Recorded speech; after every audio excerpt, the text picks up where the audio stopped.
Адам баласы жыртықсыз, кірсіз, сыпайы болуы һәм ол кемін былғап немесе кір қылып келуі ол дұрыс іс.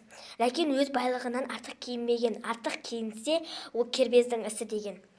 Және де кербездің екі түрлі ісі болады. Біріншісі өз сақал мұртын, өз жүріс тұрысын, келбетін дұрыстау. Ал екіншісі болса бай адамның соңынан қуу. Өлсем орным қара жерсіз болмай ма?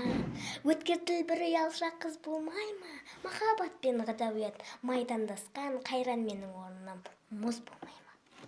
Өлсем орным қара жерсіз болмай ма? Өткір тіл бір ұялшақ қыз болмай ма? Махаббатпен ғадауиятпен майдандасқан қайран менің жүрегім мұз болмай ма? Өлсем орным қара жерсіз болмай ма? Өткір тіл бір ұялшақ қыз болмай ма?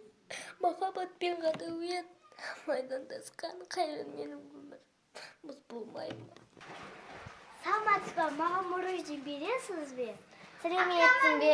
Мен саған қандай мороженое берейін? Маған кока-кола. Жарайды. Сәлеметсіз бе, апай? Маған балмұздақ бересіз бе? Қандай балмұздақ? Маған 100 теңгелік балмұздақ керек еді. Кока-кола мороженое ба? Иә.